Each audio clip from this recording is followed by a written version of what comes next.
Part 1: The Meeting.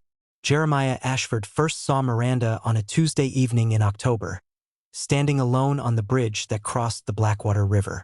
The bridge was old stone, built sometime in the 1700s when the town of Millbrook had been a thriving mill settlement. Now it was just another dying New England town. The mills long closed, the young people long gone.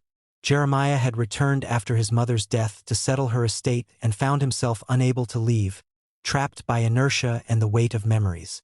He walked the bridge every evening at dusk. It was his routine, his way of marking time in a life that had lost direction. He was 34 years old, formerly a history professor at a small college in Vermont, now unemployed and living in his late mother's house, slowly drinking his way through her wine cellar. The woman on the bridge stood perfectly still, looking down at the dark water below. She wore a long white dress that seemed impractical for the October chill, and her hair was black as ink, hanging straight down her back to her waist. Jeremiah slowed his walk. There was something about her stillness that alarmed him. He'd heard too many stories about people jumping from this bridge. "Excuse me," he called out. "Are you all right?" She turned slowly to face him. Jeremiah stopped walking entirely. She was beautiful. Not in any conventional way. Her features were too sharp, too angular. Her face was pale as marble, her eyes so dark they seemed to have no pupils at all. But there was something about her that arrested attention, demanded focus. Looking at her was like looking at a painting that shouldn't exist, that violated some fundamental rule of aesthetics and was all the more compelling for it. "I'm quite well," she said. Her voice was low and musical, with an accent he couldn't place. "Thank you for your concern. You're not from around here." "No. I'm visiting. Not much to visit in Millbrook these days. I find it peaceful. The decay has its own beauty." Jeremiah moved closer. Now he could see that her skin had an odd quality in the fading light. It seemed to absorb shadows rather than cast them. And she was extraordinarily still, hardly breathing, as if holding herself in a state of perfect suspension. "I'm Jeremiah," he said, offering his hand. She looked at his hand for a long moment before taking it. Her skin was cold. Not just cool, cold, like she'd been standing in winter wind. But her grip was firm, real. "Miranda," she said. "Miranda." He tested the name. "It suits you, does it?" A slight smile. "And what does it suit me for?" "I don't know yet." They stood there as the last light faded from the sky. Jeremiah couldn't explain why he didn't simply say goodbye and continue his walk.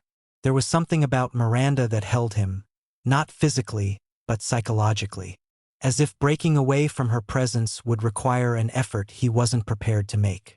"Would you like to get coffee?" he heard himself ask. "There's a diner in town. Nothing fancy, but it's open late." Miranda tilted her head, considering. "Coffee? Yes, I would like that." They walked together back into town. Miranda moved with unusual grace, her feet seeming to barely touch the ground. She asked him questions about Millbrook, its history, its people, why the mills had closed. Jeremiah found himself talking more than he had in months, explaining the rise and fall of New England manufacturing, the way small towns like this one had been left behind by progress. "You love this place," Miranda observed, "even though it's dying. I grew up here. My mother lived here her whole life. I suppose I feel obligated to witness its decline, at least." Witness, an interesting choice of word. At the diner, Martha's, the only place in town that stayed open past 8, they took a booth in the back. The waitress, Sally, gave Miranda a long look as she brought coffee. "New in town?" Sally asked, her tone carefully neutral. "Just visiting," Miranda said. After Sally left, Miranda wrapped her hands around the coffee cup but didn't drink. She seemed more interested in the warmth than the beverage itself. "You're not drinking it," Jeremiah observed. "I'm not thirsty. I just wanted to feel the heat." "Are you cold?" "Always." It should have been an opening for more questions. Why was she always cold? Where was she from? What brought her to Millbrook? But Jeremiah found himself reluctant to ask. There was something about Miranda that discouraged direct inquiry, that suggested some questions were better left unasked. They talked for 2 hours. Or rather, Jeremiah talked and Miranda listened with an intensity that was both flattering and slightly unnerving. She absorbed information like a sponge, asking precise follow-up questions, remembering every detail. When they finally left the diner, Sally watched them go with an expression Jeremiah couldn't quite read. Concern? Suspicion? Fear? "Where are you staying?" Jeremiah asked as they stood outside in the cool night air. "I have a room at the old inn on Maple Street." "The Riverside Inn? I thought that closed years ago." "It reopened recently, under new management." Jeremiah knew for a fact the Riverside Inn hadn't reopened. It was abandoned, had been for a decade. But he didn't contradict her. "Can I see you again?" he asked instead. Miranda studied him with those dark, dark eyes. "Yes," she said finally. "I would like that very much." "Tomorrow? Same time." "Tomorrow." She walked away into the darkness, and Jeremiah stood watching until she disappeared. Only then did he realize she'd never told him why she was in Millbrook, what she did, or anything substantial about herself. And he realized with a start that he didn't care. Over the next week, Jeremiah saw Miranda every evening. They met on the bridge, walked through town, sat in the diner drinking coffee Miranda never consumed. They talked about history, philosophy, the nature of time and decay. Miranda had a peculiar worldview. She spoke of human civilization as if observing it from outside, with the detached fascination of an anthropologist studying a foreign culture. "People are so concerned with permanence," she said one evening. "They build monuments, write their names in stone, desperate to be remembered. But everything fades. Everything returns to dust. Why fight it?" "Because we're alive," Jeremiah said. "Because while we're here, we want to matter." "Do you matter, Jeremiah?" The question should have been offensive, but from Miranda it sounded merely curious. "I don't know," he admitted. "I used to think I did. I taught history, helped students understand the past. But then my mother got sick, and I took a leave of absence to care for her. By the time she died, my position had been filled. My apartment was gone. My life in Vermont just evaporated. So now I'm here, in a dying town, living in a dead woman's house. Do I matter? Probably not." Miranda reached across the table and placed her cold hand over his. "You matter to me." "Why? You barely know me." "I know enough." The townspeople had started to notice them together. Jeremiah heard the whispers, saw the looks. In a town as small as Millbrook, a newcomer attracted attention, and Miranda attracted more than most. "There's something wrong with that woman," Sally said to him one day when he came in alone. "Can't put my finger on it, but she ain't right." "She's just different," Jeremiah said. "Different how?" "She never eats, never drinks, just sits there watching everyone with those black eyes. And her skin, have you seen her skin up close? It's like wax. Like she's not real." "She's real. If you say so." Sally didn't sound convinced.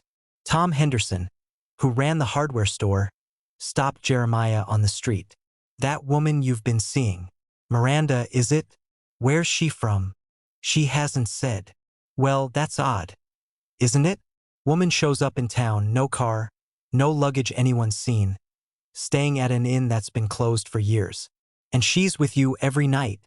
But nobody sees her during the day. Nobody knows where she goes or what she does. Maybe she values her privacy. Maybe. Or maybe there's something you should know about her." "Like what?" Tom hesitated. "My wife saw her yesterday afternoon. Broad daylight.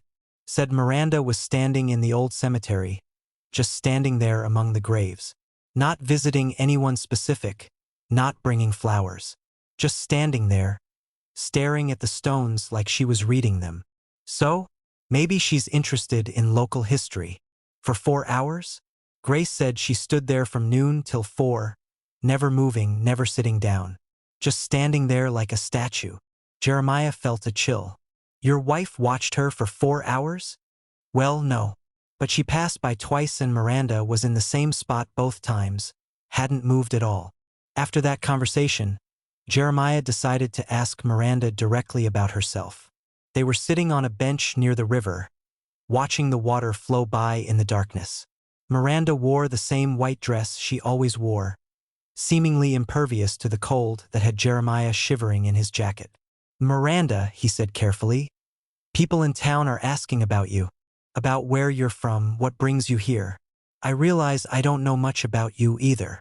Does it matter? I'd like to know. If we're going to keep seeing each other, I should at least know something about your life." Miranda was quiet for a long time. Then, "I don't have a life. Not in the way you mean." "What does that mean?" "It means I exist, but I don't live. Not the way humans do." Jeremiah's breath caught. "Humans? You say that like you're not one." Miranda turned to look at him. In the moonlight, her face seemed even more otherworldly. Too pale, too perfect, too still. "What if I told you I wasn't? Would you believe me?" "I don't know." "What are you, then?" "I'm not sure you're ready to know. Try me." She studied him, those dark eyes searching his face. "Not yet, but soon. When the time is right, you'll have to choose. And you can't choose if you don't understand what you're choosing between." "Choose what? Your life as it is, or something else entirely?" Before Jeremiah could respond, Miranda stood. "I should go. The night grows late." "Wait, that's not an answer. That's just more mystery." "I know, but some mysteries can't be solved quickly. They have to unfold in their own time." She leaned down and kissed his forehead. Her lips were ice cold. "Good night, Jeremiah." She walked away into the darkness, leaving him alone with more questions than ever. Jeremiah couldn't stop thinking about that conversation. What had she meant about not being human? It was obviously metaphorical. She felt alienated, different, outside normal society. That made sense. She was strange, certainly, but not supernatural. Yet the more he watched her, the more oddities he noticed. She cast no reflection. He realized this when they passed a shop window together. His reflection was clear, but where Miranda should have been reflected, there was only empty space. She had no shadow. Even in direct lamplight, no shadow fell from her form. She never ate or drank, never seemed to tire, never showed any signs of normal biological function. And her skin, when he touched her arm one evening, he felt something wrong beneath the surface. Not muscle and bone, but something else. Something that felt almost hollow, or perhaps filled with something that wasn't flesh. He should have been frightened, should have stopped seeing her, stopped inviting her into his life. But he was fascinated instead. Miranda was the most interesting thing that had happened to him in years, possibly ever. Whatever she was, whoever she was, she'd woken something in him that he'd thought was dead. On the 12th day of their acquaintance, Jeremiah decided to follow her. She left him at the bridge, as she always did, walking away toward the old part of town. Instead of going home, Jeremiah waited a few minutes and then followed at a distance. Miranda walked with purpose, never looking back. She moved through the empty streets like a ghost, silent and swift. Jeremiah struggled to keep up without being obvious. She went to the cemetery. The old Millbrook Cemetery dated back to the 1600s, one of the oldest in New England. It was poorly maintained now, the stones tilted and weathered, the grounds overgrown. No one had been buried there in decades. A new cemetery on the edge of town served that purpose now. Miranda walked among the graves, moving from stone to stone, running her fingers over the carved names. She seemed to be reading them, memorizing them. And as Jeremiah watched from behind a large monument, he saw something impossible. The graves responded to her. Where Miranda's fingers touched the stones, they glowed faintly. And from the earth around them, something rose, not physical but visible nonetheless. Wisps of mist or energy or something without a name. They rose from the graves and seemed to be drawn to Miranda, absorbed into her. She was feeding. There was no other word for it. She was feeding on something the graves contained, something that lingered there even after the bodies had long since turned to dust. Jeremiah stepped back, his foot snapping a twig. Miranda's head turned instantly in his direction. Her eyes found him unerringly in the darkness. For a moment, neither of them moved. Then Miranda spoke. "You followed me. I'm sorry. I needed to understand. And now you do?" No. Now I'm more confused than ever. He stepped out from behind the monument. What are you, Miranda? She regarded him for a long moment. Then she gestured around at the cemetery. What do you think happens to people after they die, Jeremiah? I don't know. No one does. Some part remains. Not consciousness, not quite, but an echo, a residue of what they were, imprinted on the places they inhabited, the objects they touched, the ground where they're buried. Most people can't sense it, but I can. And I need it. Need it for what? To exist. I'm not alive the way you are. I don't eat food or drink water or breathe air. I sustain myself on the remnants of the dead, their memories, their fading energies. That's why I come to places like this. Old towns, old cemeteries, places heavy with history and death. They feed me. Jeremiah felt like the ground was tilting under his feet. So you're, what? A ghost? A vampire? Neither. Those are categories humans created to explain things they don't understand. I'm something without a name in your language. I'm what remains when certain kinds of people die in certain kinds of ways. I'm the echo that refused to fade. You died. Long ago. So long ago I barely remember being alive. Miranda moved closer to him. I was human once. I had a name before Miranda, a life before this existence. But I died badly, violently, and something in me refused to let go. I clung to existence, and over time I learned how to sustain myself. I learned how to take the dying echoes of others and make them my own. And I've been doing it for, I don't know how long. Centuries, certainly. Perhaps longer. Jeremiah should run. Should flee from this impossible creature and never look back. But he stood rooted, held by those dark eyes. Why tell me this? Because you were going to discover it eventually. You're too curious, too observant. And because, she paused, because I've grown fond of you. In all my years of existence, I've rarely connected with anyone. Most people fear me instinctively, but you don't. You're drawn to me despite your better judgment. And I find I'm drawn to you as well. Is that even possible? For something like you to have feelings? I don't know. But if these aren't feelings, they're a convincing simulation. Miranda reached out and touched his face. Her cold hand against his skin felt real, solid, present. I don't want to hurt you, Jeremiah. But I also don't want to lie to you. So here is the truth. I am not human. I am not alive. I exist in the spaces between life and death, and I will exist long after you're gone. That is what I am. The question is whether you can accept it. Jeremiah covered her hand with his own. Despite the cold, despite the impossibility, despite everything his rational mind screamed at him, he couldn't let go. I don't know, he said honestly, but I'm not ready to walk away either. Miranda smiled, and for the first time since he'd met her, the smile reached her eyes. Good, because there's something I need to tell you, something important, but not here. She looked around at the cemetery. This place has ears. Come with me. She led him out of the cemetery, through the dark streets, to a place Jeremiah knew well, the old riverside inn where Miranda claimed to be staying. As they approached, Jeremiah saw lights in the windows. The building looked occupied, maintained, alive, but he knew with absolute certainty that if he came back during daylight, he would find it abandoned and dark, just as it had been for the last decade. This is where you really stay? He asked. In a manner of speaking, I can make places remember what they were.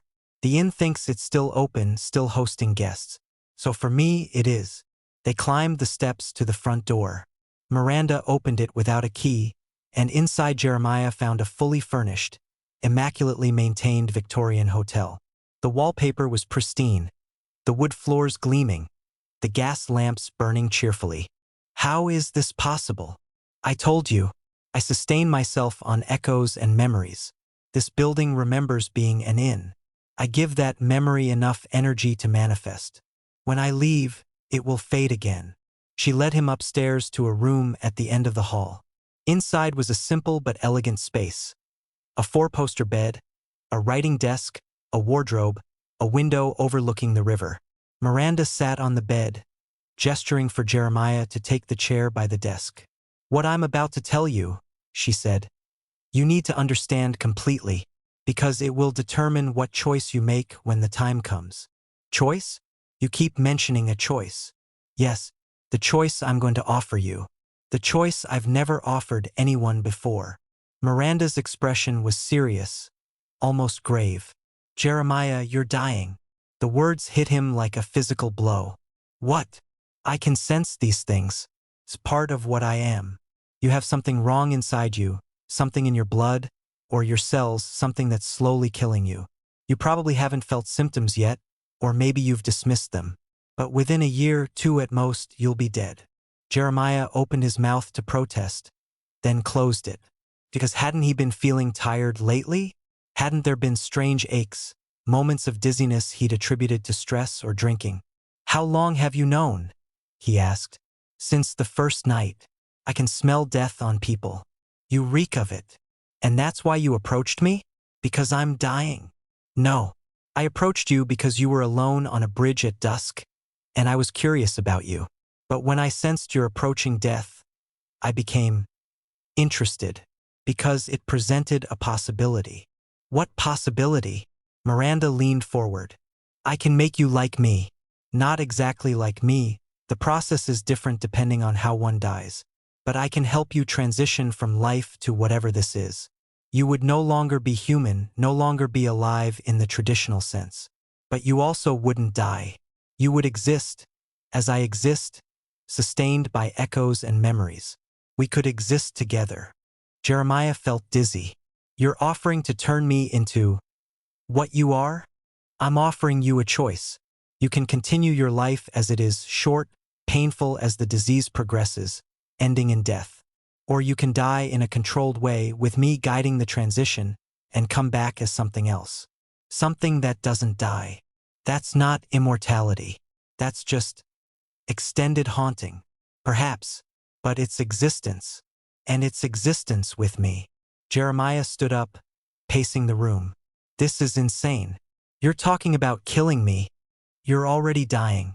I'm talking about transforming you. There's a difference." "Is there? And what makes you think I'd want this? Even if I believed you, even if this is all real and not some elaborate delusion, why would I choose to become what you are? To feed on the dead, to exist in shadows, to be neither alive nor dead." Miranda's expression softened. "Because you're alone as I am. You have no family left, no career, no purpose. You're drifting through the remnants of a life that no longer fits you. I'm offering you something different. Not better, perhaps, but different. And you wouldn't be alone in it. We barely know each other. We have time to change that. Not much time, given your condition. But enough. I'm not asking you to decide tonight. I'm just telling you the choice exists. When your illness progresses, when you're facing the inevitable end, I'll ask you again. And then you can decide." Jeremiah looked at her. This impossible woman who claimed to be neither alive nor dead, who fed on echoes and manifested abandoned buildings into temporary existence. Every rational part of his mind said to reject this, to walk away, to find a doctor and get checked for whatever illness she claimed he had. But another part, a part that had felt dead for years, was listening. "I need time," he said finally. "Of course.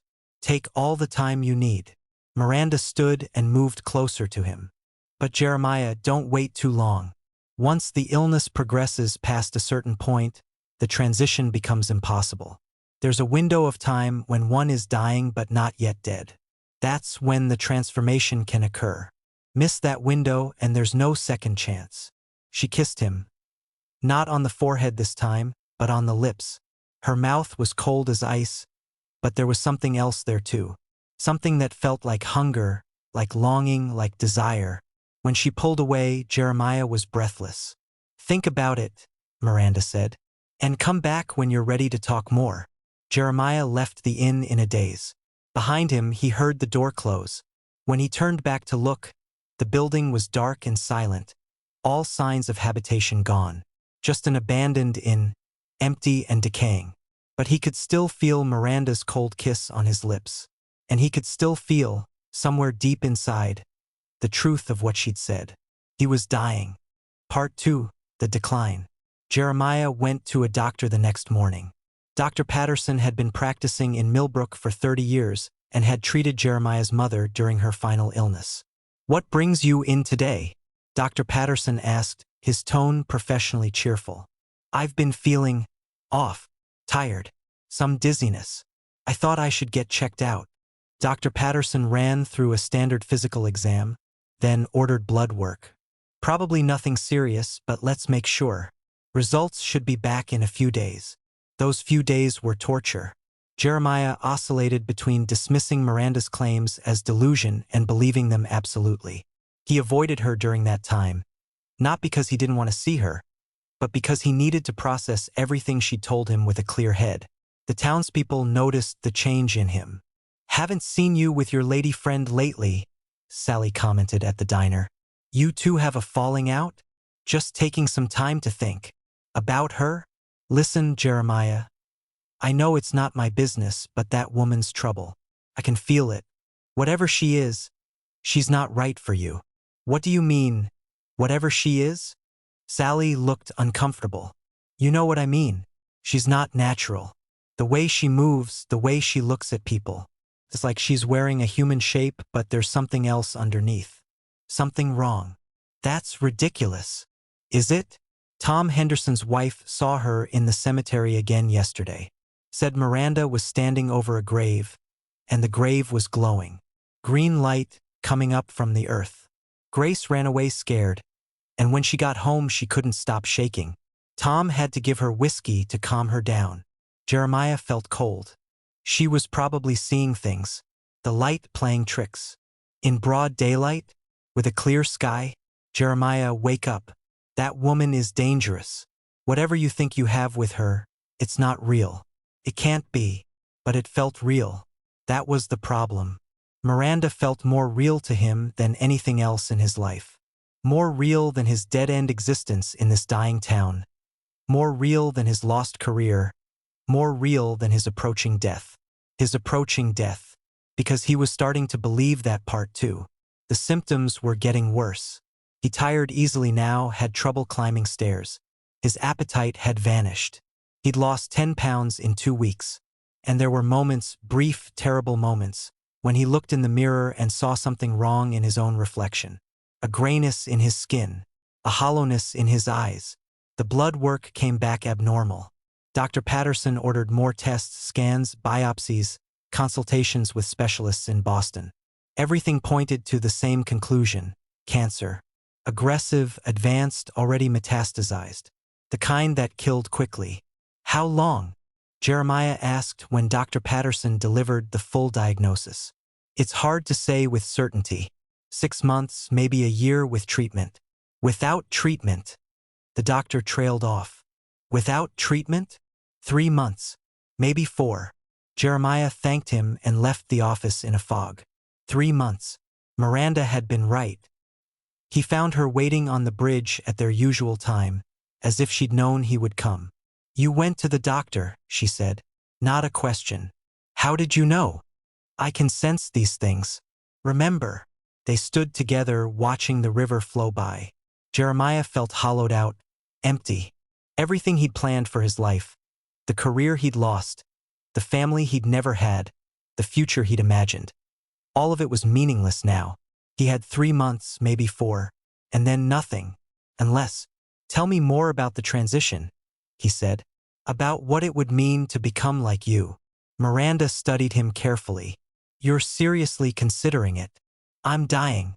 What do I have to lose?" "More than you think. Humanity isn't something to give up lightly." "You did." "I didn't have a choice.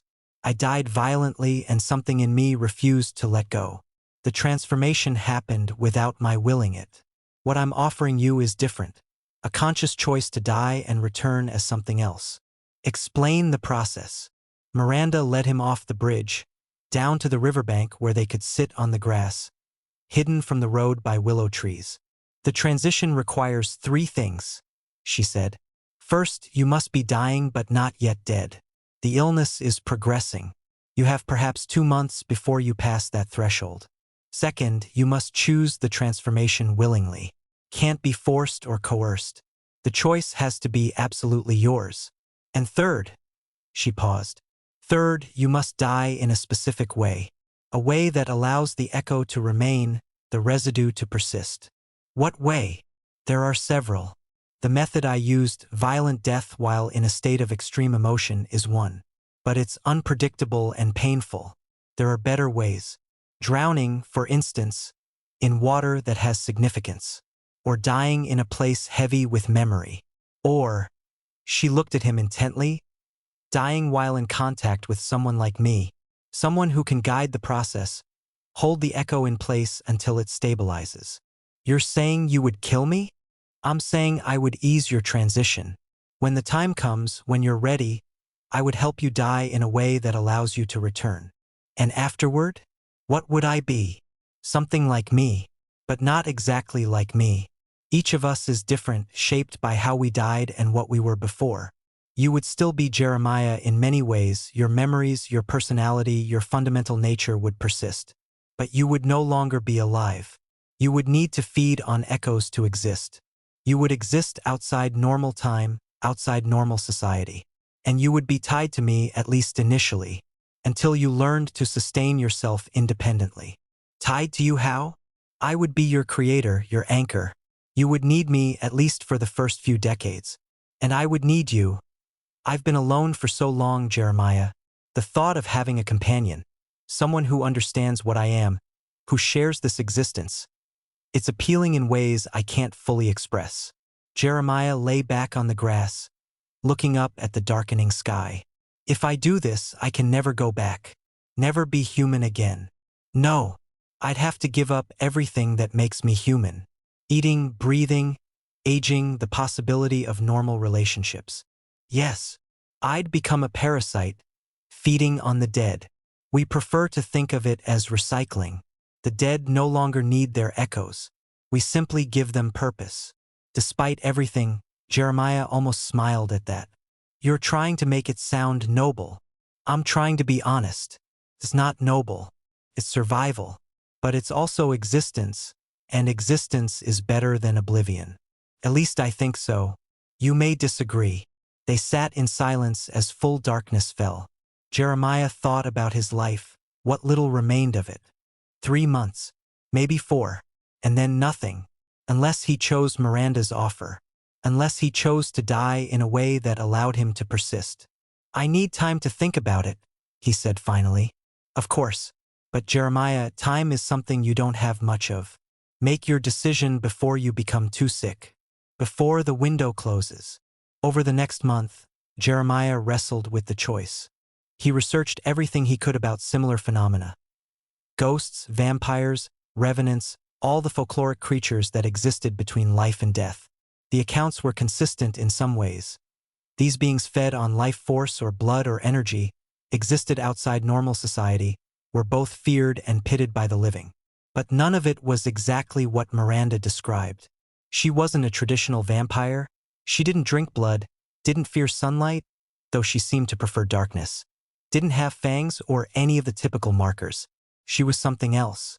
Something that maybe didn't have a name in folklore because it was rare or unique or simply undocumented. He spent time with her, learning more about her existence. She took him to other places she haunted. An abandoned church where she could make the organ play hymns written 300 years ago. A graveyard in the next town over where she showed him how to sense the echoes of the dead.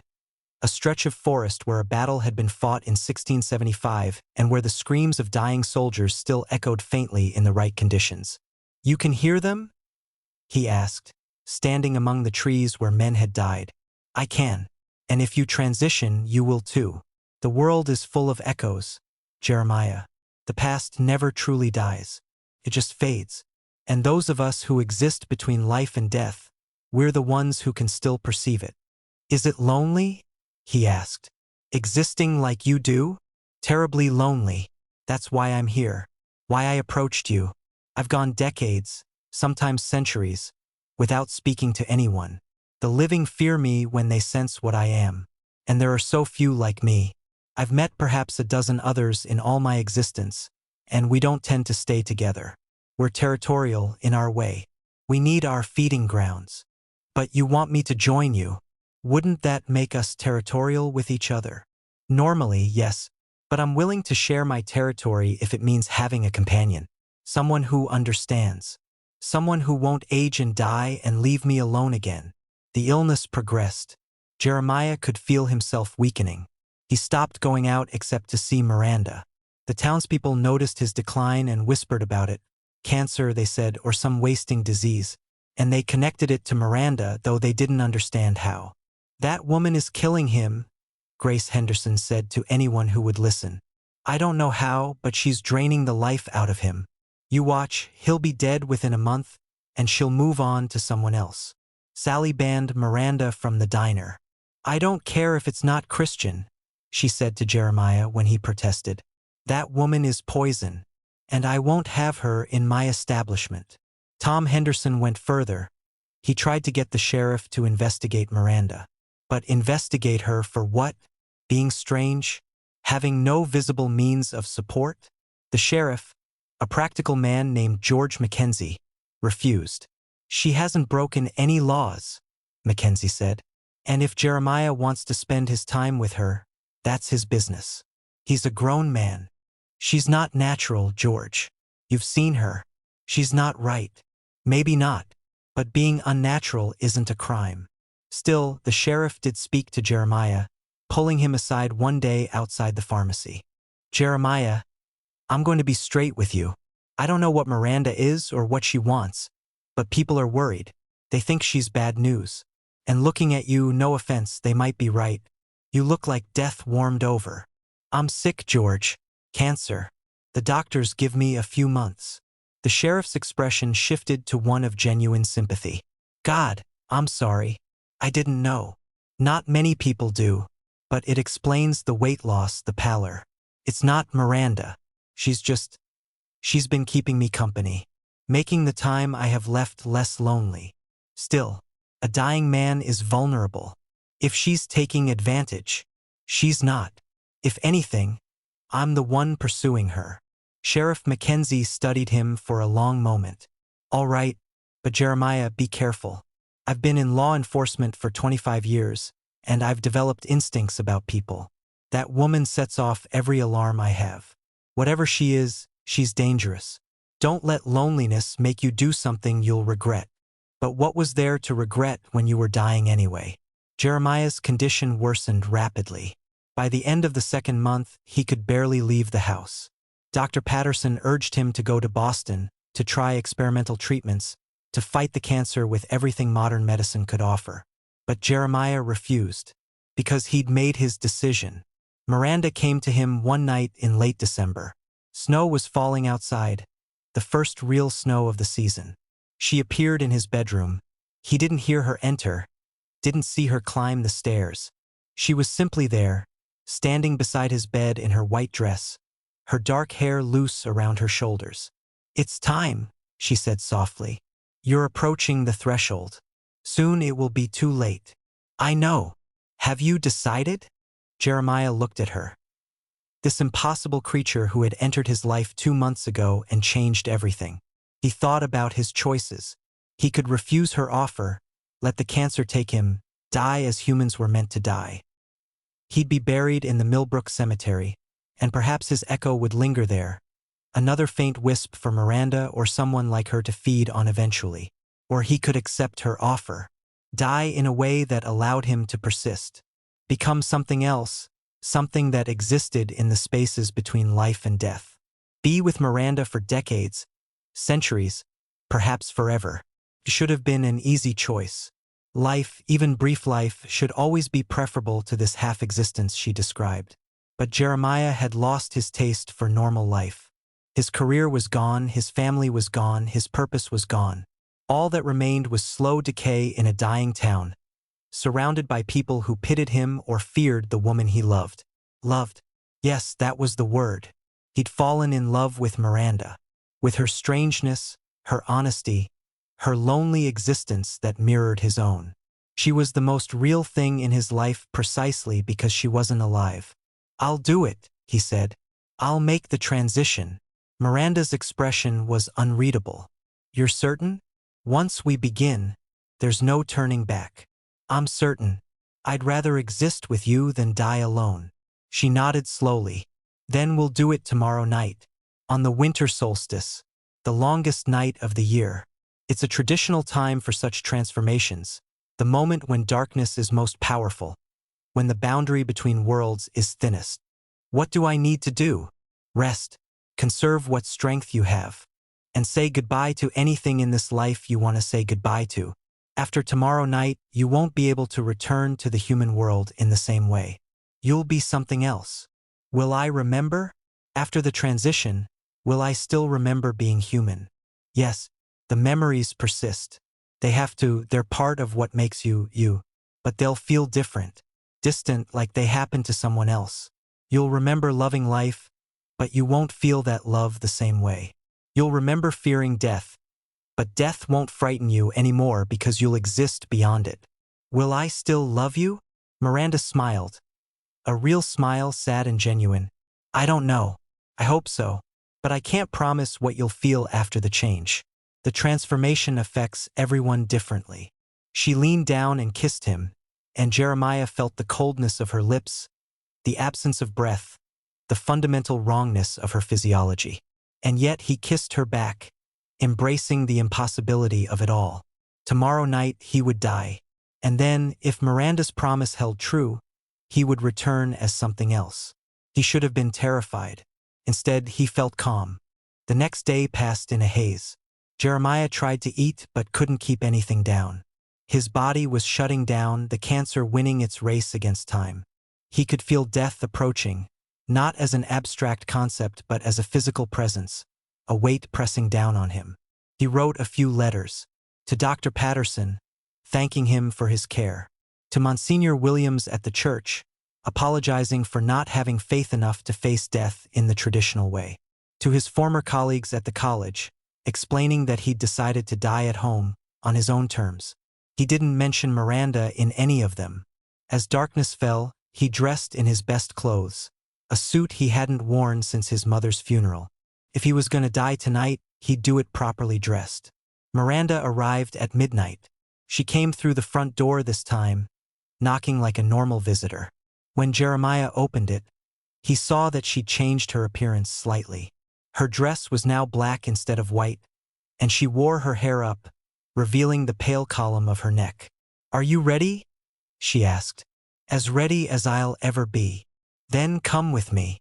She led him outside into the cold December night. The snow had stopped, leaving everything covered in a pristine white blanket. The moon was hidden behind clouds, making the darkness nearly absolute. They walked through the silent town, past darkened houses where normal people slept normal lives. Jeremiah wondered if he'd missed this, the simplicity of human existence, the warmth of sunlight, the taste of food, the beat of his own heart. Miranda took him to the river, to the bridge where they'd first met. The water below was black and sluggish, partially frozen at the edges. "This is where it will happen," she said. "The river is old, full of memory. People have lived and died along its banks for thousands of years. Their echoes linger in the water. It's a good place for transformation. What do I have to do? Walk into the water with me. Let it take you. And as you die, as your body fails and your consciousness begins to fade, I'll hold you. I'll keep your echo from dispersing. I'll shape it, stabilize it, give it form. And when your body dies, your echo will remain. Bound to me, bound to this place, but remaining." Jeremiah looked at the dark water. It would be cold. The cold would kill him before the drowning did, probably. His weakened body wouldn't last long in that temperature. Will it hurt? Yes, death always hurts, but not for long. Her cold hand gripped his arm with iron strength, keeping him upright as they waded deeper. The water rose to his knees, his waist, his chest. "Don't fight it," Miranda said. Her voice seemed to come from very far away. "Let go. Let the water take you." Jeremiah tried to respond but couldn't form words. The cold had stolen his voice. The water was up to his neck now, and his feet could barely touch the bottom. His body was shutting down, systems failing one by one. He was dying. And Miranda was holding him, her arms around him, her cold body pressed against his failing one. He could feel her speaking, not with voice but with something else, something that resonated in his bones and blood. Let go. Let the body fall away. But don't let the self disperse. Hold on to who you are. Remember your name. Remember your life. Remember me. The water closed over his head. Jeremiah's lungs burned, screamed for air that wouldn't come. His vision darkened. His thoughts fragmented. This is death, some distant part of him observed. This is what it feels like to die. But there was something else happening too. He could feel it. A pulling sensation like something was being extracted from his body. Not painfully, but definitely. Something essential was being drawn out, shaped, given new form. His echo. Miranda was taking his echo, the residue of his consciousness, and preserving it, holding it in place even as his body died. The last thing he felt was her cold lips against his forehead. The last thing he heard was her voice, distant but clear, come back to me. And then there was darkness, complete, absolute darkness. Not the darkness of sleep or unconsciousness, but the darkness of non-being. The void, the absence of everything. Jeremiah existed in that void for what might have been seconds or centuries. There was no time there, no space, no sensation. Just awareness of absence. Then, slowly, something returned. Not sensation exactly, but perception. He became aware of cold. Not the cold of the water, but a deeper cold. The cold of the grave, of empty space, of things long dead. He became aware of sound. Whispers, countless whispers. Echoes of lives long past speaking in languages he didn't know but somehow understood. He became aware of himself. Not his body, which was gone, but his self. The essential Jeremiah-ness that remained even without flesh and bone and blood. And he became aware of Miranda. She was there in the darkness with him, a presence that felt like recognition, like home. Open your eyes, she said. Or perhaps she thought it, or perhaps she simply willed it. Communication was different here, in this space between life and death. Jeremiah opened eyes he wasn't sure he had anymore. And he saw. The world was different now. Colors were muted, sounds were distant, but there was something else. A new sense, a new way of perceiving. He could see the echoes now. The remnants of everything that had ever lived or existed in this place. The river wasn't just water anymore. It was memory made liquid. Thousands of years of human presence, of animals drinking, of deaths and births and transformations. All of it visible to him now as layers of translucent history. And Miranda. She was clear, solid, real in a way nothing else was. Because she existed in the same state he did now. Between. Neither alive nor dead. Welcome back, she said. Her voice was different too. Clearer, more resonant, as if he was hearing her true voice for the first time. Jeremiah tried to speak and found he could, though he wasn't sure what he was using to form words. Did it work? You're here. You're speaking. You're perceiving. Yes, it worked. Miranda reached out and touched his face, or what he thought of as his face. How do you feel? I'm not sure. Strange. Empty but also full. I don't hurt anymore. You don't have a body to hurt. What you're perceiving as yourself is your echo, your consciousness given form through will and the energy I'm lending you. Eventually you'll learn to sustain yourself independently. But for now you're tied to me. Jeremiah looked down at himself. He could see something, a shape that suggested his body but translucent, flickering, like a reflection in disturbed water. What am I? What we both are. Echoes that refused to fade. Memories that gained consciousness. The part of you that was Jeremiah Ashford, sustained beyond death. And my body? Miranda gestured toward the riverbank. Jeremiah looked and saw it. His physical form, lying in the shallow water. Pale and still and empty. Dead. He should have felt horror, grief, something. But looking at that abandoned shell, he felt only detachment. That wasn't him anymore. That was just meat and bone already beginning the process of decay. They'll find it in the morning, Miranda said. The sheriff will rule it a suicide. a dying man who decided to end things on his own terms. They'll bury you in the cemetery, and your grave will join all the others.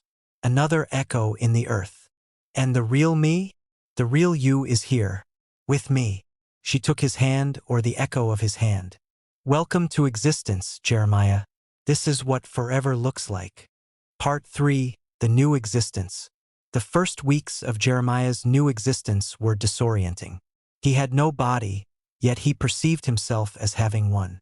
He couldn't eat or drink, yet he felt hunger. Not for food, but for something else. The echoes Miranda had spoken of. The residue of life that lingered in places and objects. She taught him how to feed. They went to the cemetery where his body had been buried. The funeral had been small. A few townspeople, Dr. Patterson, Sheriff Mackenzie. They'd spoken kind words over a casket containing an empty shell. None of them knew the real Jeremiah was there too, watching from a state they couldn't perceive. This is where you'll learn, Miranda said. This is your grave. Your echo is strongest here because your body is here. Touch the stone. Jeremiah reached out and placed his hand, or the perception of his hand, on his own gravestone. Jeremiah Ashford, 1989 to 2023. Beloved son. The moment he touched it, he felt it. A surge of energy, of memory, of self. His own echo, anchored to this place by his body's presence. It flowed into him, strengthening his perception, making him feel more real, more present. This is how we sustain ourselves, Miranda explained. We feed on echoes, our own when we can access them, but mostly others. The dead leave remnants, fragments of consciousness and emotion imprinted on the physical world. We absorb them, use them to maintain our existence. It feels. Jeremiah searched for the word. Wrong. Like I'm stealing from the dead. They don't need it anymore. And without us to recycle it, it would simply dissipate. We're not stealing, we're preserving. In our way, we keep the dead alive by incorporating their echoes into ourselves. Over the following weeks, Miranda taught him everything. How to sense echoes, they felt like cold spots or whispers or shadows that moved wrong. How to feed without draining a place completely. How to move through the world without being perceived by the living. How to manifest enough physical presence to interact with objects when necessary. Most of the living can't see us, she explained. We exist just outside their perceptual range. But some can sense us, people with natural sensitivity or those close to death themselves. They'll feel cold when we pass, see shadows that don't match light sources, hear whispers in empty rooms. Like how the townspeople sensed something wrong with you. Exactly. I was manifesting more solidly than usual because I was spending time with you. Someone still alive. It required more energy, more presence. Now that you're like me, I can relax. We can both exist in our natural state. The natural state, Jeremiah learned, was ghostly, barely there. A suggestion of presence rather than solid form. It was more comfortable than manifesting, less exhausting, but it also meant true isolation from the living world. He tested his new existence, exploring Millbrook in ways he'd never been able to when alive. He walked through walls, moved through the night in silence, observed the living as they went about their mundane existence. He saw Sally at the diner, serving coffee to the morning crowd, gossiping about his death. Shame about Jeremiah, she said, though maybe it's for the best. That sickness was eating him alive. At least he's at peace now. He saw Sheriff Mackenzie in his office, closing the file on Jeremiah's death. Suicide by drowning. Case closed. No mention of Miranda, who had vanished from town the same night Jeremiah died. He saw Tom Henderson and his wife Grace at the hardware store, discussing how the town seemed quieter now. Like whatever was wrong has left, Tom said. I haven't seen that Miranda woman since Jeremiah passed.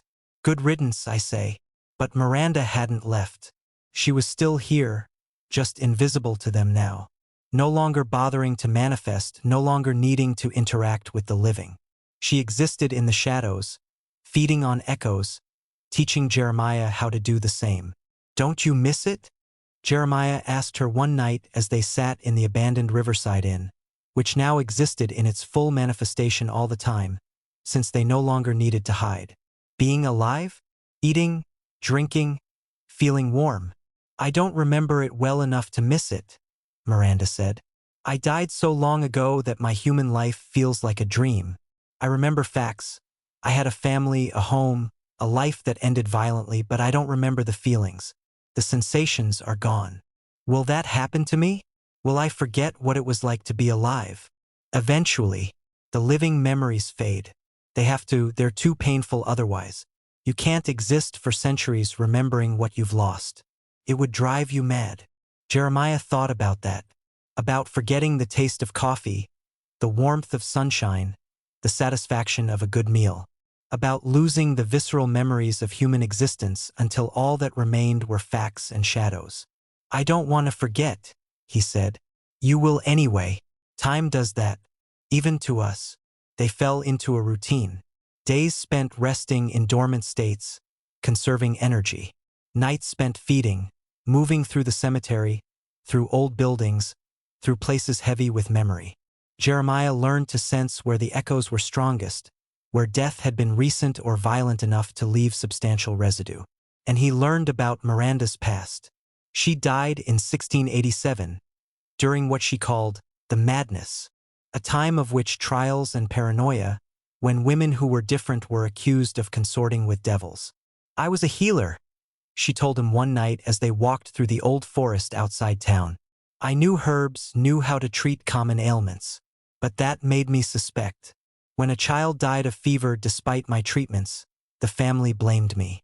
Said I'd cursed the boy. They dragged me to trial, and I was convicted on the testimony of frightened neighbors. How did they execute you? They drowned me. The traditional test, if I floated, I was a witch and would be burned. If I drowned, I was innocent but dead. Either way, I lost. Her expression was distant, lost in memory. I drowned. I died in that river, the same river you died in centuries later. And something in me refused to let go. I clawed my way back from death, but I came back wrong. Changed. No longer alive, but not truly dead either. Have you ever met others like us? A few. There's a man in Boston who died in a fire in 1872. A woman in New York who was murdered in 1920. We're rare, it takes specific conditions for the echo to persist this way. Violent death, strong will, places heavy with significance. Most people who die simply fade. We're the exceptions. Do you ever wish you'd faded? That you died properly instead of becoming this? Miranda considered the question carefully. Sometimes, when the loneliness becomes too much, when I remember what it was like to be warm, to be loved, to be alive. But mostly no. Existence is better than oblivion. Even this half-existence. They became closer as the weeks passed. Partners in this strange afterlife. Jeremiah learned to trust Miranda completely, to rely on her guidance, to accept that his existence was now tied to hers in fundamental ways. And he learned to love her in this new form. Not with the passion of living bodies, but with something deeper. A recognition of shared experience, shared isolation, shared defiance of death itself. They couldn't touch in the way living people touched. Their forms were too insubstantial, too ghostly. But they could perceive each other with perfect clarity, could communicate without words, could exist in a kind of intimacy the living could never understand.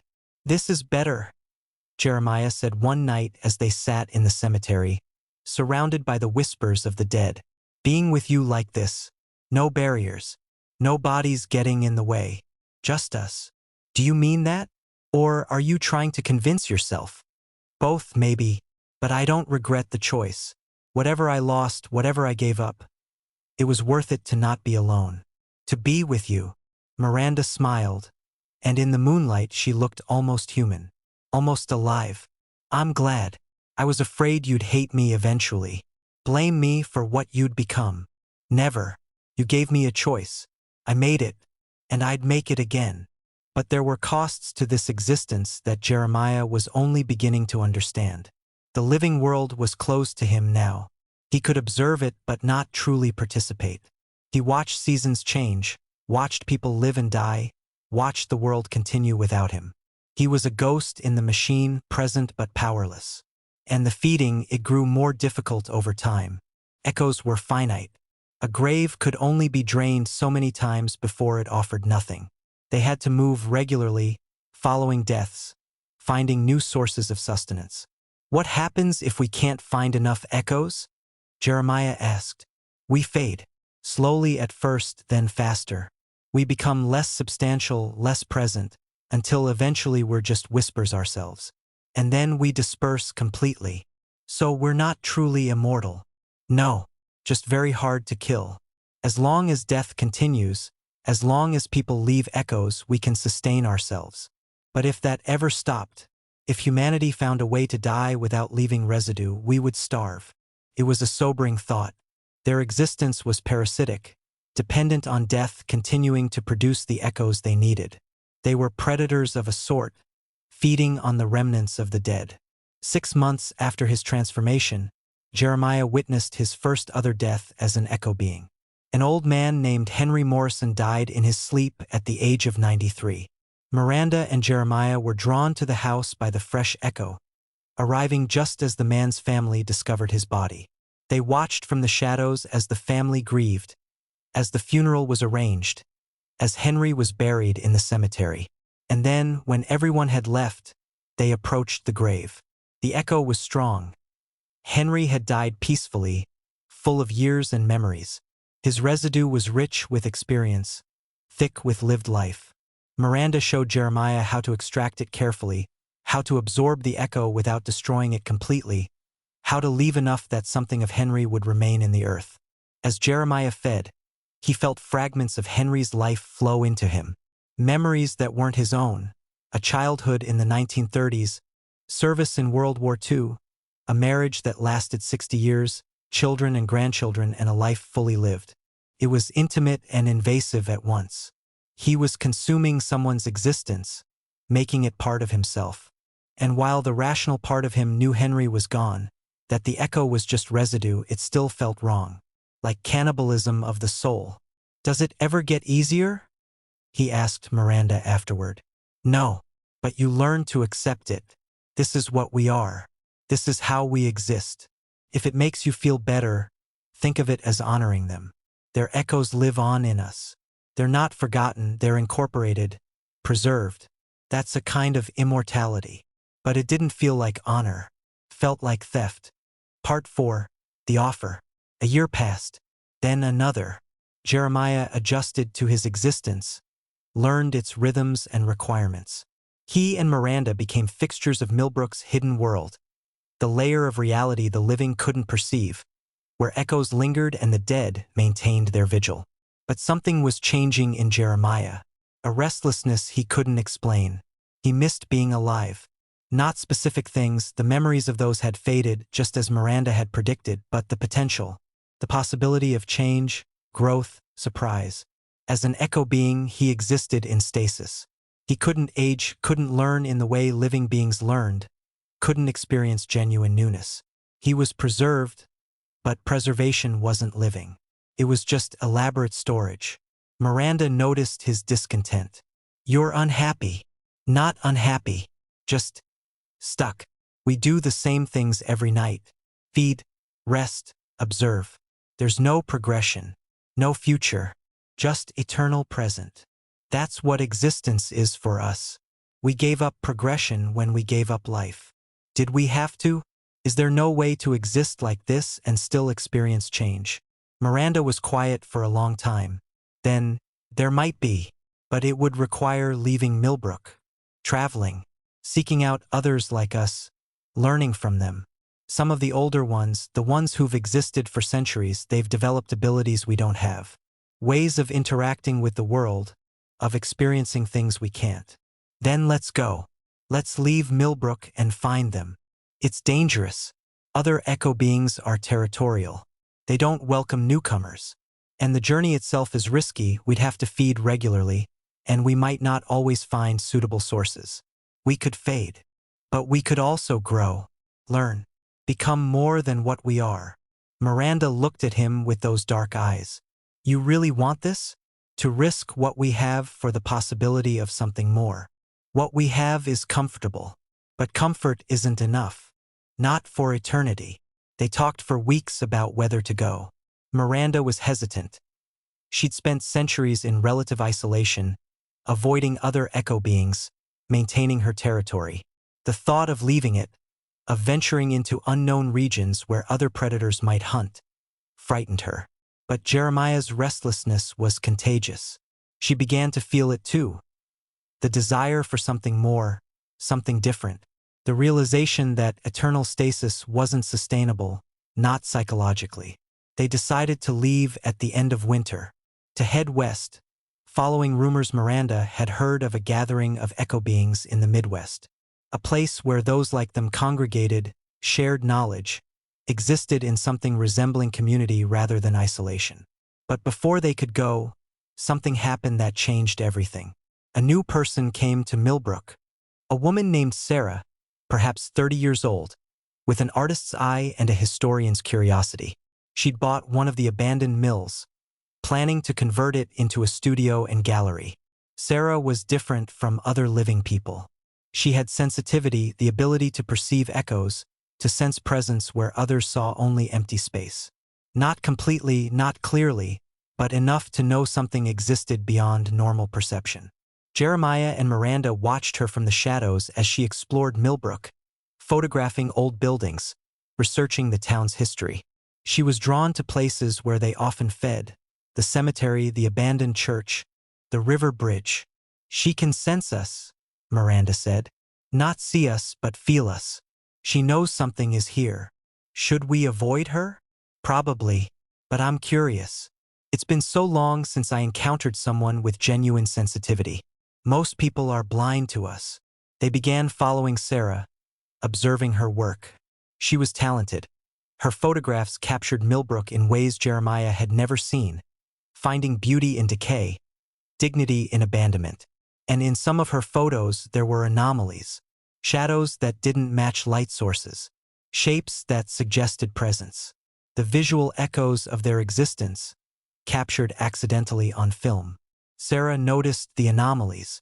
She began researching paranormal phenomena, reading about ghosts and spirits and entities that existed between worlds. She set up equipment, cameras, recorders, temperature sensors, trying to document what she sensed. "She's going to find us," Jeremiah said, "or at least find evidence of us. Maybe that's not entirely bad." "What do you mean?" Miranda's expression was thoughtful. "I've been thinking about what you said, about wanting more than eternal stasis. What if contact with the living is part of that? What if we've been isolating ourselves unnecessarily? You want to reveal ourselves to her? Not fully, but maybe interact. Let her sense us, communicate with us. See what happens." It was risky. The living who truly perceived echo beings often reacted with fear or revulsion. And if Sarah told others, if word spread, Millbrook might become inhospitable. Ghost hunters and paranormal investigators would descend, making it impossible to feed or exist peacefully. But the possibility intrigued Jeremiah too. To be perceived again, acknowledged again, even by one person, it was tempting. They decided to test it. One night when Sarah was photographing the cemetery, they manifested more solidly than usual, becoming barely visible in the moonlight. Sarah saw them. She froze, her camera halfway to her face. Her eyes went wide. "Hello?" she called out, her voice shaking. "Is someone there?" Miranda stepped forward slightly, letting herself become more visible. Jeremiah stayed back, watching. Sarah gasped. "Oh my God, you're real. You're actually real." She wasn't running, wasn't screaming, just staring, her fear mixed with wonder and something that looked like relief. "I knew it," Sarah said, more to herself than to them. "I knew I wasn't imagining things. You've been here the whole time, haven't you? In this town, watching." Miranda spoke, her voice barely audible. "We mean no harm. I didn't think you did. You just are existing."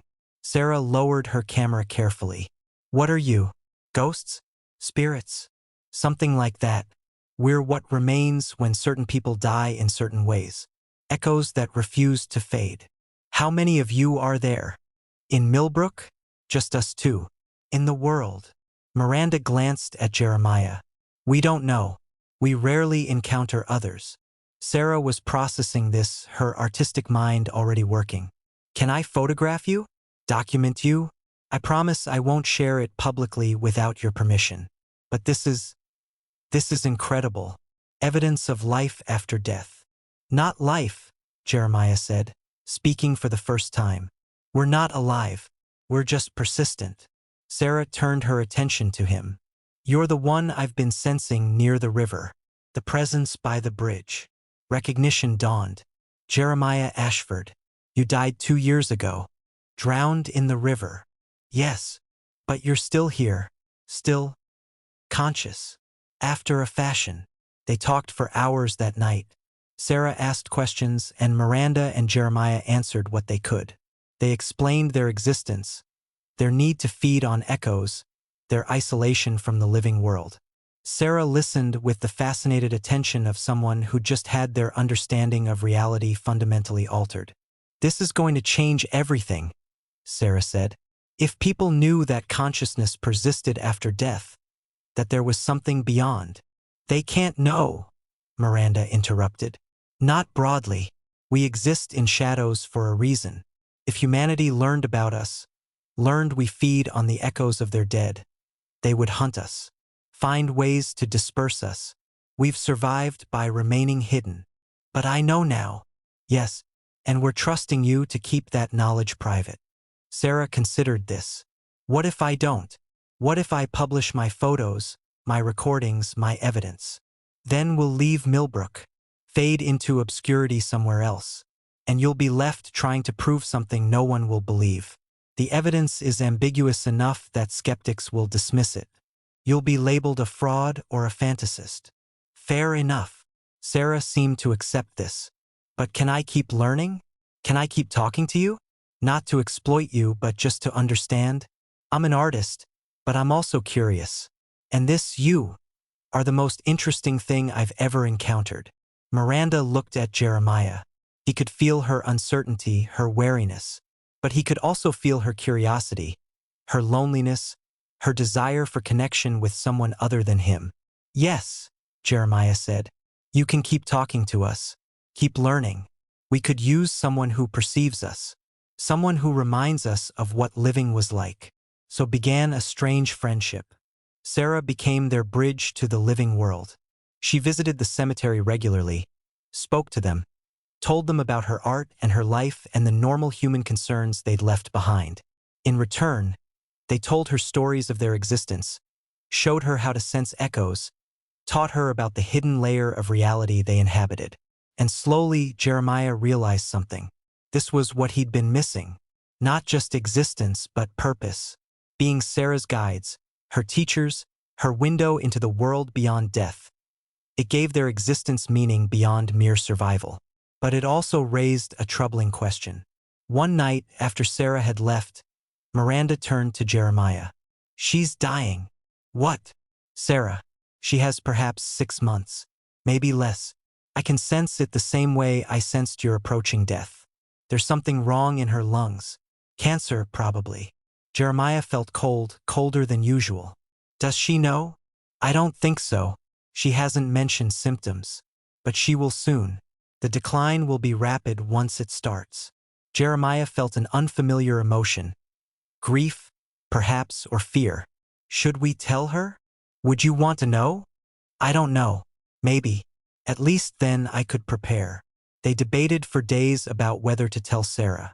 Ultimately, they decided to wait to let her discover it naturally. Forcing knowledge of one's own death seemed cruel, even if that knowledge would come soon enough. 2 months later, Sarah collapsed while photographing the old mill. She was hospitalized, underwent tests, received the diagnosis Jeremiah and Miranda had already known was coming. Lung cancer, aggressive, inoperable. 6 months, maybe 8. When she returned to Millbrook, she went directly to the cemetery. Miranda and Jeremiah manifested for her. You knew, Sarah said. It wasn't an accusation, just a statement. You could sense it. Yes, Miranda admitted. We can sense approaching death. It's part of what we are. Why didn't you tell me? Would it have changed anything? You couldn't have prevented it. And you deserved those 2 months of not knowing. Sarah laughed bitterly. Maybe you're right. I don't know. She sat on a bench, looking small and fragile. I'm scared. I thought I'd have more time. More life. More art to make.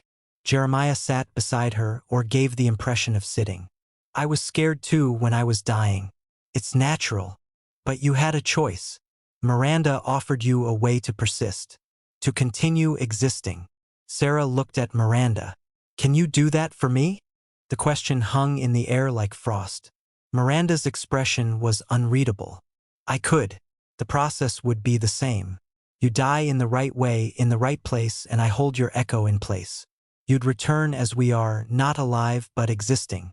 An echo that refused to fade. Would you? Sarah's voice was desperate now. Would you help me transition? I don't want to die. I don't want to stop existing. Even if it means becoming what you are, even if I have to feed on the dead. Exist in shadows, it's better than nothing. Isn't it? Jeremiah felt something twist inside him. He'd made the same choice 2 years ago, asked the same question, received the same answer. He'd thought it was the right choice then. He'd been certain. Now, hearing Sarah ask for it, he wasn't sure. Because he'd spent 2 years existing as an echo being. He'd learned the costs, the limitations, the slow erosion of what made existence meaningful. He'd felt the loneliness, the isolation, the endless repetition of feeding and resting and observing without truly participating. Yes, he'd been with Miranda. Yes, they'd found connection. But was that enough? Would it be enough for decades, centuries? Would it be enough for Sarah? Sarah, he said carefully, you should think about this. Really think about it.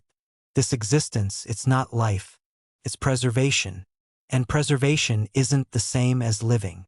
But you chose it. I did. Because I was lonely and scared and dying anyway. But I'm not sure I made the right choice. Miranda turned to look at him sharply. What are you saying? I'm saying maybe we've been lying to ourselves. Maybe this existence isn't better than death. Maybe it's just different. And different isn't necessarily better. You regret the choice? Miranda's voice was flat, dangerous. I don't know. Sometimes yes, sometimes no. But Sarah deserves to know that before she decides. This isn't a gift. It's a trade. You give up life for existence. And existence is cold and hollow and repetitive. It's survival without purpose. Being without living. Sarah was watching this exchange with wide eyes. So you're saying I shouldn't do it? I'm saying you should know what you're choosing. Miranda made it sound appealing when she offered it to me. A chance to persist, to not be alone, to exist beyond death. And those things are true. But she didn't tell me about the hunger that's never satisfied, the memories that fade until you're not sure who you were, the endless nights of feeding on corpses like some kind of ghoul. She didn't tell me that I'd spend eternity watching the living world continue without me, powerless to participate, slowly forgetting what it meant to be alive. Miranda's form flickered, her anger making her unstable. I told you exactly what you were choosing. I was honest. You were accurate. But you weren't truthful. There's a difference. You described the mechanics but not the experience. Not what it actually feels like to exist like this. Because I thought it was better than death. Is it? Jeremiah turned to face her fully. Be honest. Is this existence actually better than simply ending? Or is it just our fear of oblivion that makes us cling to this half-life? Miranda was silent for a long moment. When she spoke, her voice was quieter. I don't know. I've existed so long I don't remember what death feels like. Maybe it would be peaceful. Maybe it would be release. But I was too afraid to find out. And now you want to pass that fear to Sarah. Make her afraid of ending so she chooses existence instead. I want to offer her a choice. The same choice I offered you. No. You want to not be alone. You're lonely and you think having another echo being here will fix that. But it won't. We'll just be lonely together. And eventually Sarah will feel what I feel. Trapped in an existence that's neither life nor death, just endless stasis. Sarah stood abruptly. Stop. Both of you stop. She looked between them, her dying body trembling. I need to think about this. Really think about it. Jeremiah, you're right. I was ready to say yes without understanding the full cost. But Miranda, you're not entirely wrong either. Existence might be better than oblivion. I just need to decide for myself. She walked away, leaving them alone in the cemetery. Miranda turned to Jeremiah, and he could feel her rage, her hurt. Why did you do that? Why did you interfere? Because I care about Sarah, and I care about you, and I care about not creating another echo being who will spend eternity regretting the choice. You regret choosing me? No. I regret choosing this existence. But I don't regret you. That's the problem. You're the only good thing about this existence. Without you, I'd have dispersed long ago. But that shouldn't be enough. One good thing shouldn't justify an eternity of hollowness. Then what do you want, Jeremiah? What would make this existence bearable for you? I don't know. Maybe nothing can. Maybe I made a mistake 2 years ago. Maybe I should have just died like a normal person instead of clinging to existence out of fear and loneliness. Miranda's form began to fade. If that's how you truly feel, then you should disperse. Let yourself go. Return to whatever comes after. I won't stop you. But awareness without agency was just observation. He was eternal, but eternity without change was just a very long stasis. He walked to the river, to the bridge where he'd first met Miranda. The water below was dark and cold, the same water that had killed him 2 years ago. What happened if an echo being chose to disperse? Miranda had implied it was possible, a willful letting go, a choice to finally end. But what came after? True death? Oblivion? Something else? He'd been so afraid of that question when he was dying, afraid enough to choose transformation over ending. But now, having experienced existence as an echo being, the question seemed less frightening. Maybe oblivion was peaceful. Maybe it was rest. Maybe it was what should have happened 2 years ago. He stood at the bridge's center and began to will himself to disperse. It was harder than he expected. Some deep survival instinct fought against it, even though he had nothing left to survive for. But gradually, he felt himself beginning to fade. His form became more translucent, his perception more distant. Don't! Miranda appeared beside him, her form fully manifested. She looked more real than he'd ever seen her, almost alive. Miranda, don't, she repeated. Don't disperse. Not yet. Not until you've heard what I have to say. I don't think there's anything you can say that will change. I'm going to offer you something I've never offered anyone. A way out. A real way out. Not just dispersal. Jeremiah paused in his fading. What do you mean? Miranda moved closer. There's something I haven't told you. Something I discovered decades ago but was too afraid to attempt. There's a way to reverse the transformation. To return to life, true life, not this half-existence. That's impossible. Once you're dead, you're dead. Usually, yes, but echo beings are unusual. We exist in the space between life and death. And that means, theoretically, we can move in either direction. We can disperse fully into death, or we can reconstruct ourselves back into life. How? It requires finding someone who's dying, someone whose body is failing but whose echo is still strong. And we offer them a trade. We give them our accumulated existence, all the echoes we've absorbed, all the energy we've gathered. We pour it into their dying body, revitalizing it. And in exchange, we take their place. We inhabit their body as it returns to life. Jeremiah felt cold, colder than usual. You're talking about possession, taking over someone else's body. Not possession, trading. They're dying anyway. We offer them extension. Their echo gets to persist as we do. And we get to live again, in their body with their remaining years. That's monstrous. Is it? They were going to die.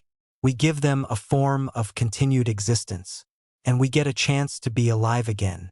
Everyone gains something. Except the person loses their body, their identity, their chance at a normal death. As opposed to dispersing into nothing? Jeremiah, I've met echo beings who've done this. Who've traded places with the dying and returned to life. It's rare, difficult, and risky. The process can fail, leaving both parties destroyed. But it's possible. Jeremiah tried to process this. Why are you telling me this now? Because Sarah is dying. And she's offering herself. She's willing to make the trade, to become an echo being so you can return to life in her body. What? No, I never asked for that. But she's offering it. After our conversation in the cemetery, after you told her the truth about our existence, she came to me. She said if being an echo being is as hollow as you described, maybe the better trade would be giving you her body. Letting you return to life while she takes your place in the shadows. I can't do that. I won't. Why not? She's dying anyway. And she's willing. She wants to do this. For you, for me, maybe even for herself. She thinks existing as an echo being might suit her. She's an artist, after all. She could document the hidden world, perceive things the living can't. It's not right. It's using her. We use everyone. We feed on the echoes of the dead. How is this different? Because the dead don't choose. This would be Sarah actively sacrificing herself so I can steal her body. Miranda's expression was pleading now. Jeremiah, please, consider it. You could be alive again. You could eat, sleep, feel warm. You could create art with Sarah's talent. Live with Sarah's remaining years. It might only be 6 months, but it would be 6 months of life. Real life. Isn't that worth more than eternal existence in shadow? Jeremiah thought about it. 6 months of being alive again. Feeling sunshine, tasting food, sleeping in a warm bed. 6 months of participating in the world instead of just observing it. But it would be in Sarah's body. Using Sarah's face, Sarah's hands. Living the end of Sarah's life while she became what he was. Trapped in the shadows, feeding on the dead, slowly forgetting what it meant to be human. I need to talk to her, he said. They met at the old mill the next night. Sarah looked smaller than before, the cancer already beginning to show in her face. But her eyes were clear, determined. Miranda told you, she said. Yes, Sarah, you can't do this. It's too big a sacrifice. It's my life, my body, my choice. She moved closer. Jeremiah, I've thought about this carefully. I'm dying anyway. That's fact. The question is what happens to me after. I can die normally and disperse, go to whatever comes next, if anything. Or I can become what you are, exist in the shadows, and give you my body to return to life. And honestly, the second option seems better. How can you possibly think that? Because I'll still exist, still be aware, still be able to perceive and think and experience, even if it's different from life. And my body, which is dying anyway, gets to keep living through you. That seems like a fair trade. But you'll be trapped, isolated, feeding on the dead for eternity. Not for eternity. Miranda says echo beings can disperse whenever they choose. If I don't like the existence, if it's as hollow as you describe, I can let myself fade. But at least I'll have tried it. At least I'll have experienced something beyond normal death.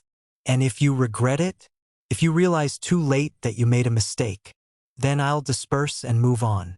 But Jeremiah, you're in pain. I can see it. You're trapped in an existence you hate, and I have the power to free you.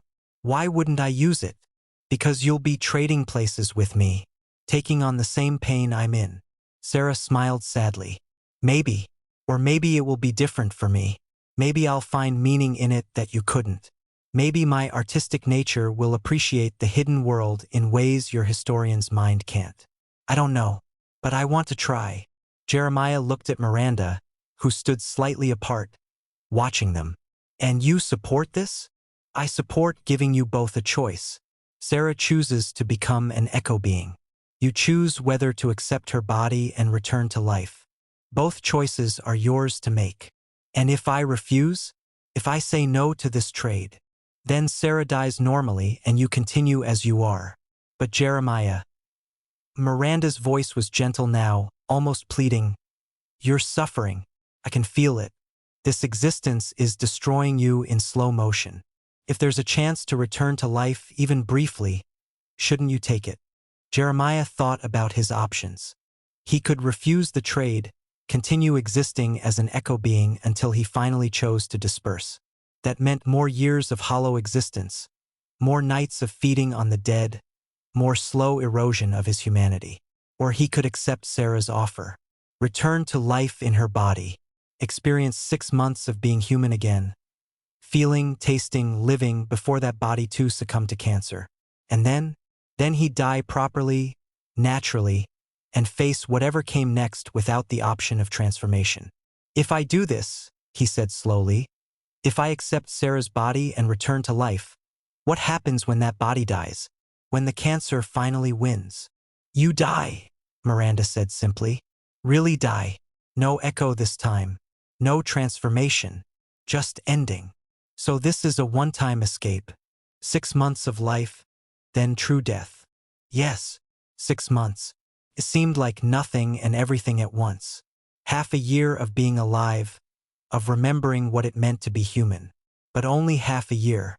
And then oblivion, the thing he'd been so afraid of 2 years ago that he'd chosen transformation instead. Was he still afraid of oblivion? After 2 years as an echo being, after experiencing the hollowness of existence without life, was ending really so terrifying? No. He realized with sudden clarity. Death wasn't frightening anymore. It was release, rest, the natural end that should have come 2 years ago. What he was frightened of was wasting Sarah's sacrifice, of accepting her body, living 6 months, and discovering that life wasn't what he remembered, that he'd given up existence for a brief taste of something he could no longer appreciate. I need a promise from both of you, he said. If I do this, if I accept Sarah's trade, I need to know that she won't suffer the way I've suffered. Miranda, you have to take care of her. Teach her to find meaning in this existence. Help her become something more than just a hollow echo. Miranda nodded. I promise. I'll be a better guide to her than I was to you. And Sarah, promise me you'll disperse if it becomes too much.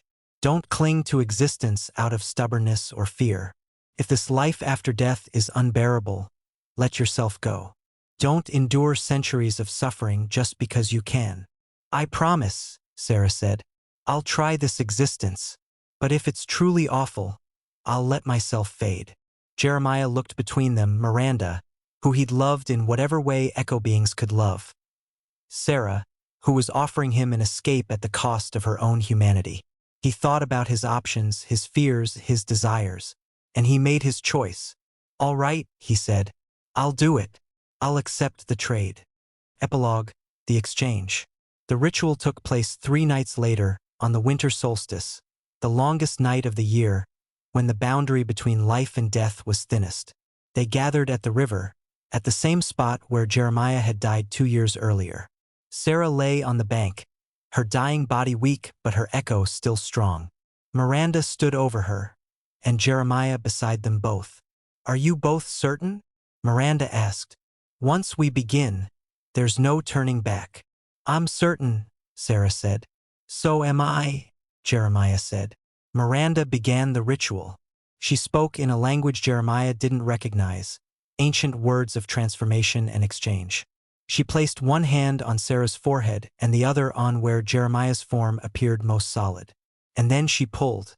Jeremiah felt it immediately, a wrenching sensation, like being torn from one reality and thrust into another. His echo form began to destabilize, to break apart. But instead of dispersing, the pieces were being drawn into Sarah's body, pulled through the barrier between life and death, forced into flesh and blood and bone. At the same time, he felt Sarah's echo being extracted. Her consciousness, herself, everything that made her Sarah, was being pulled out of her dying body and given the form he'd occupied. She was becoming an echo being while he was becoming alive. The transition was agony. Not physical pain, he no longer had the nerves for that, but something deeper.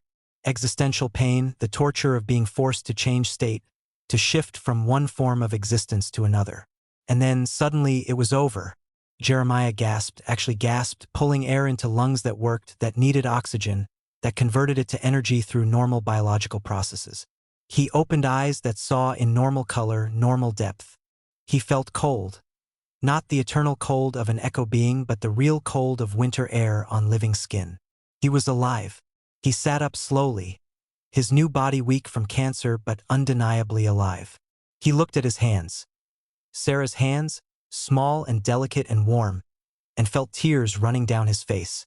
Real tears from working tear ducts, falling onto warm skin. "How do you feel?" Miranda asked. She was still manifested, still visible, but now he saw her differently. Through living eyes, she was barely there. A suggestion of presence, a shadow that moved wrong. "I feel everything," Jeremiah said. His voice was Sarah's voice, higher than he was used to, but real. "I feel the cold. I feel my heart beating. I feel alive." He looked around for Sarah's echo. At first he couldn't see it. Living eyes had trouble perceiving echo beings. But then Miranda touched his shoulder, and suddenly he could see both worlds. The living world in bright clarity, and underneath it, the shadow world where Sarah now existed. She stood beside the river, her new form translucent and uncertain. She looked at him, at her own body now inhabited by him, and smiled. "It worked," she said. Her voice was the same whisper echo that Jeremiah's had been. "Are you all right?" he asked. "I think so. Feels strange. Empty but also full. I can sense things I couldn't before. The echoes, the whispers, the whole hidden world." She turned to Miranda. "You'll teach me? Show me how to exist like this." "I will," Miranda promised. "I'll be a better teacher than I was to Jeremiah." Jeremiah stood on shaky legs. Sarah's body was weak, dying, but it was alive. He had 6 months, maybe 8, to relearn what living meant. To eat and sleep and feel warm. To create art with Sarah's talent. To participate in the world instead of just observing it. And at the end of those 6 months, he would die. Really die. Without the option of transformation.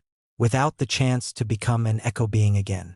Just natural death followed by whatever came next. The thought should have terrified him. Instead, it brought peace. "Thank you," he said to Sarah, "for giving me this, for letting me be alive again." "Thank you for being honest with me," Sarah replied, "for telling me the truth about existence as an echo being. At least now I know what I'm choosing. Will I see you again? In the months I have left. Perhaps, if Miranda allows it. If it's not too strange for me to watch my own body continue without me." Miranda spoke up. "It's time to go. Sarah needs to learn to feed to sustain herself. And you?" She looked at Jeremiah in Sarah's body. "You need to rest. That body is weak. It needs care. Will you visit me?" Jeremiah asked. "Before the end?" "If you want me to. But Jeremiah, live these months fully. Don't waste them mourning what you were or fearing what comes after. Just live. That's the gift Sarah gave you." They left him there, Miranda and Sarah, 2 echo beings fading into the shadows. Jeremiah watched them go, then turned and walked slowly back toward town. Everything felt new. The cold air in his lungs. The rough texture of the ground under his feet. The smell of winter, with smoke and pine and approaching snow. He'd forgotten these things during his 2 years as an echo being, and now they were overwhelming in their immediacy. He went to Sarah's studio, his studio now, he supposed. It was warm inside, heated by a small stove. He found food in the refrigerator and ate ravenously. His first meal in 2 years. Bread and cheese and apple, simple things that tasted like miracles. Then he slept. Real sleep in a real bed with real dreams. Not the dormant state of echo beings but genuine unconsciousness. His living brain processing the day's events and sorting them into memory. He woke at dawn and cried. Not from sadness but from overwhelming gratitude. 6 months of this. 6 months of being alive. It was enough. It was more than enough. He lived those 6 months fully. He created art, finishing the projects Sarah had started and beginning new ones. He interacted with people. The townspeople who knew Sarah, who didn't realize she'd changed. He ate meals and watched sunrises and felt the progression of seasons. He didn't tell anyone the truth. How could he explain that he was Jeremiah Ashford inhabiting Sarah Chen's body? That the woman they knew was now an echo being, and he was living out the end of her life in her place? It was impossible, unbelievable. So he simply lived as Sarah. And in living, he remembered what it meant to be human. Miranda visited him twice. Once a month after the exchange to check on him and to tell him about Sarah's progress. She's adapting well, Miranda said. Better than you did. Her artistic nature appreciates the hidden world. She's documenting it in her way, creating art from echoes. The second visit came in his final week. Jeremiah was in bed, the cancer having progressed to the point where he could no longer leave it. The morphine kept the pain manageable but made everything else hazy. It's almost time, Miranda said, sitting beside the bed. Soon you'll die properly. Are you frightened? No, Jeremiah said honestly. I'm ready. These 6 months, they've been perfect. I've lived more in these months than I did in the 2 years as an echo being. I'm grateful to Sarah for that. She's grateful to you too, for being honest with her, for giving her the choice. Will you take care of her? After I'm gone. For as long as she wants me to. But Jeremiah, she's not like you. She's not suffering. She's thriving in this existence. She found purpose where you found only hollowness. I'm glad. At least the trade wasn't all loss. Miranda leaned down and kissed his forehead. Cold lips on warm skin. Goodbye, Jeremiah. I'm sorry I couldn't give you what you needed. You gave me what I asked for. That's enough. She faded away, leaving him alone. 2 days later, Jeremiah Ashford died for the second and final time. The cancer had won, shutting down Sarah's body, ending the life he'd borrowed. The townspeople mourned Sarah Chun, not knowing that the woman in the hospital bed was someone else entirely. And in the moment of death, Jeremiah felt something he hadn't expected. Not fear, not oblivion, but transition. A sense of moving forward, of continuing in some way he couldn't articulate. Maybe there was something after death, not echo being existence but something else, something beyond. Or maybe it was just his consciousness creating comfort in its final moments. Either way, he wasn't afraid. He'd been given a second chance at life and had used it well. Had lived fully, loved deeply, and faced death without regret. That was enough. That was everything. And as his consciousness faded, his last thought was gratitude. For Miranda's offer, for Sarah's sacrifice, for the chance to live and die as humans were meant to. Fully, completely, finally. The end came gently, and Jeremiah Ashford, who had refused death once and then embraced it twice, was finally at peace. The end. Author's note: the nature of consciousness after death remains one of humanity's greatest mysteries. This story explores the idea that some echoes might persist, not as ghosts in the traditional sense, but as patterns of consciousness that refuse to fully disperse. Whether Jeremiah made the right choice, first in becoming an echo being, then in trading back to life, is left for the reader to decide. Perhaps there is no right choice when facing mortality, only different paths through the same inevitable ending. What matters, perhaps, is not how long we exist but how fully we live in the time we have. Miranda and Sarah continue their existence in Millbrook, two echo beings finding meaning in a half-life that Jeremiah could not. Their story is their own, still being written in the shadows.